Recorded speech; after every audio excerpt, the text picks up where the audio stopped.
It's been 25 years since we first met Monica, Chandler, Joey, Rachel, Ross, and Phoebe, and we still can't get enough of Friends. After binging the show over and over again, you may think you know everything there is to know about the comedy. It turns out that over 10 seasons and 236 episodes, Friends contains quite a few mistakes that even some die-hard fans missed. From continuity errors to crater-sized plot holes to small details that make no sense once you notice them. It's hard to forget these flaws. In this video, we're counting down 15 mistakes that you missed in Friends.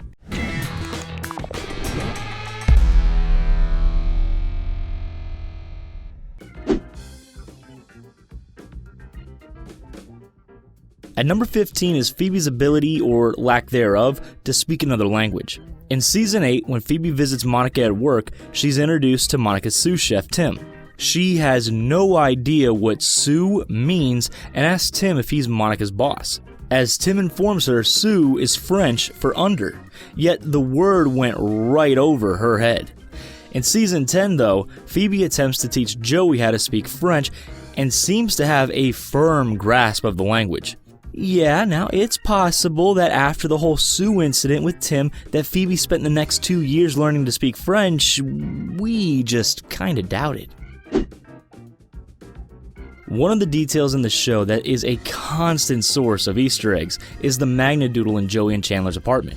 The characters use it to write messages to each other. And if you look closely in each episode, you can see that over the years, the props department used it to showcase their creativity. They included fun doodles and silly notes to make the background of each episode more interesting. In the episode where all of the duo's furniture is stolen, the robber even leaves a thank you note on it. That doesn't mean that there weren't a few times when eagle-eyed viewers noticed some odd MAGNA doodle details. In the 4th season episode, the one with the wedding dresses, the writing on the MAGNA doodle behind Chandler keeps changing. When Rachel enters the apartment, it says, "Get out." When Chandler explains why he doesn't dance at weddings though, the writing changes to say, "Poop." A few seconds later, when Ross comes in and informs everyone when he and Emily are getting married, the writing is back to saying, "Get out." That is one confusing MAGNA doodle. Throughout Friends, people pop in and out of Rachel and Monica's apartment as if they never locked their doors. Yet the locks work inconsistently depending upon what's going on. In the first season's Thanksgiving episode, when the underdog balloon gets away, Monica and Rachel leave in a hurry and get locked out. This makes it seem like the doors lock automatically. But how's that possible when Chandler bursts in the apartment just moments earlier to tell everyone what's going on? Later in an episode in Season 10, Chandler and Monica lock everyone out of their apartment, so Rachel searches for an old key that'll let the gang back in. The problem is the locks were changed back in Season 8 when Rachel moved out. That means Rachel's old key would never get them in, no matter how the apartment's locks worked. During this show, there are a couple examples where it looks like Monica and Rachel have been body swapped. If you look closely, for a split second, Monica and Rachel are no longer Monica and Rachel. In the episode, the one with the mugging, Rachel races into the apartment and she and Joey talk in the doorway. When Joey turns to talk to everyone else, suddenly the woman next to him is someone else. She's not even wearing the same clothes. She may look just as happy as Rachel, but we suspect that that's the smile of someone who's infiltrated our friends unnoticed. Similarly, in the one with Rachel's date, Monica and Phoebe are having a conversation on the couch at Central Perk. When the camera changes angles for a close-up on Phoebe, someone who looks nothing like Monica can be seen in the profile on the right side of the frame.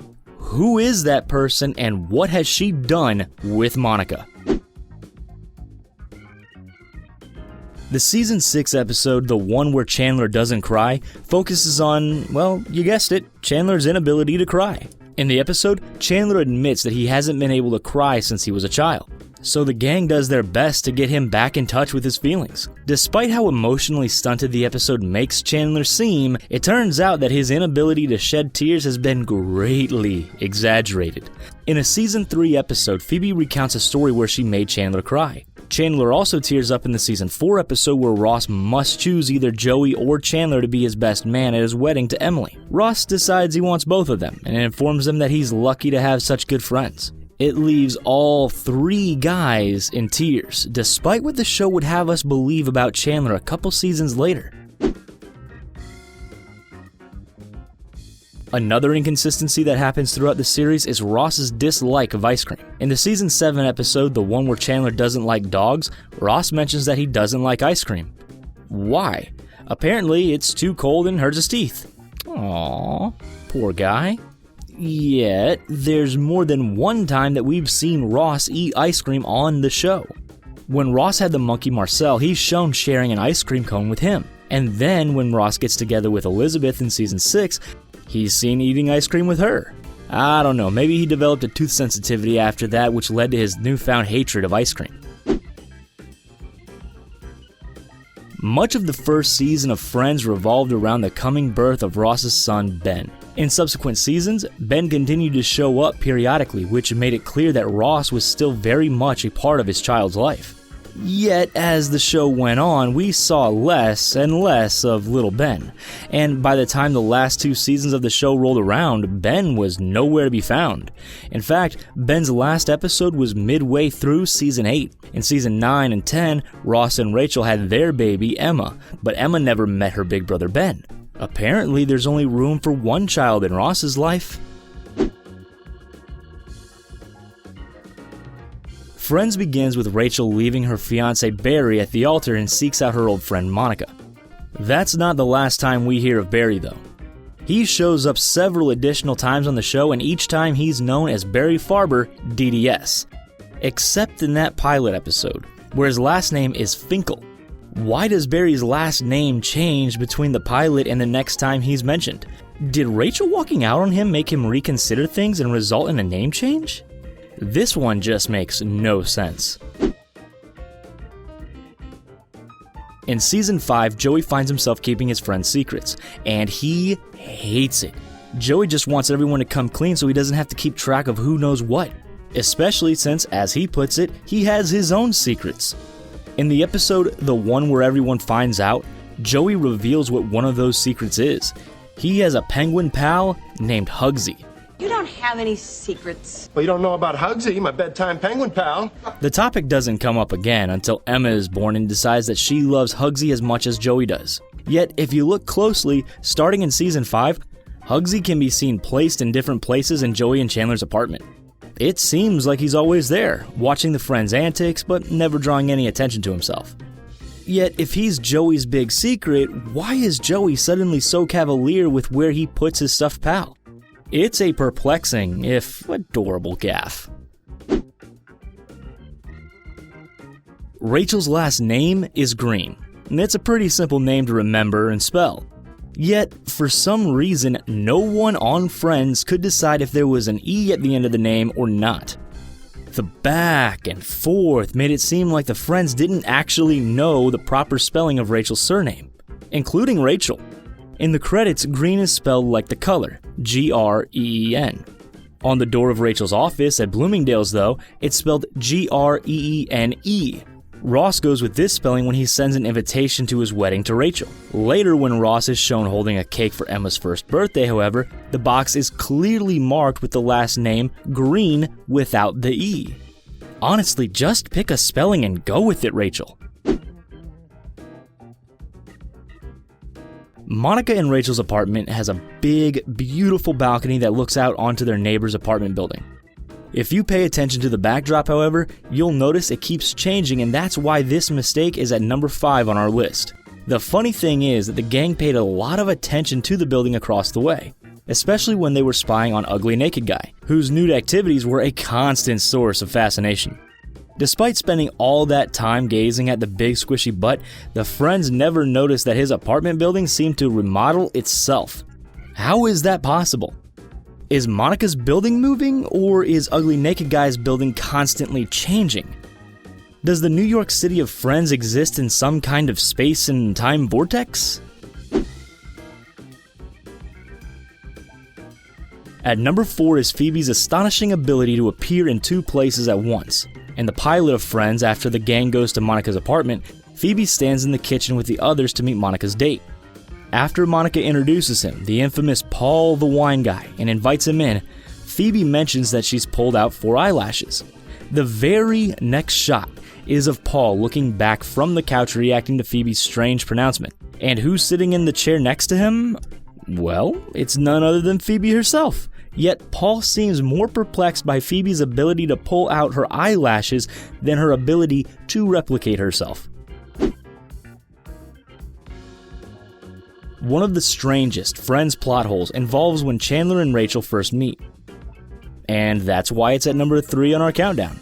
In the first episode of Friends, Monica introduces Chandler to Rachel as if the two have never met one another before. Yet later in the show, it's revealed in flashbacks that Chandler and Rachel really should have recognized each other. In the 5th season episode, The One with All the Thanksgivings, Rachel meets Chandler at the Geller's Thanksgiving not once, but twice. Then, in a season 10 episode, Monica and Rachel attend a party the night before their SATs, and Chandler and Rachel make out. Even if they didn't remember those other meetings, you'd think that particular encounter would have been memorable for both of them.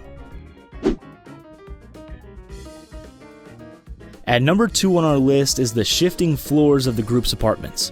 For most of the series, Monica and Rachel's apartment was number 20, while Joey and Chandler lived across the way at number 19. Yet, this wasn't the case in Friends' first season.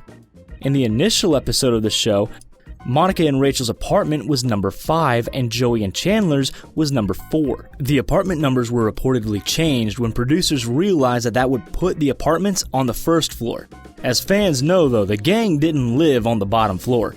They were often seen walking upstairs to get to their apartments. So the apartment numbers changed in order to make their second floor location make more sense. This one definitely raises eyebrows. Still, we never really focused on the apartment numbers anyway. We were more confused about how Monica could afford that nice apartment in New York City. Finally, at number 1 is the inconsistency surrounding the friends' ages and the dates of their births. This is information that seems to shift every time it comes up, or not shift enough. And it's a particular issue for Ross. For 3 whole years, he doesn't age. He says he's 29 in seasons 3, 4, and 5 of the show, even though he goes through 3 different Thanksgivings and holiday seasons in that time. He's also mentioned that his birthday is in December and October. At another point, Rachel celebrates her 30th birthday. In the episode, it's clear that Rachel's the last of the group to hit this milestone, except that earlier in the series, Joey was said to be the youngest. Why are these people having such a hard time figuring out how old they are and when they were born? Could these mistakes be any more annoying? Let us know in the comments which ones you'll be keeping an eye out for on your next Friends rewatch. Are there any other mistakes that we missed? If you enjoyed this video, don't forget to give us a nice big thumbs up and subscribe to The Binger for more awesome content. Thanks for watching.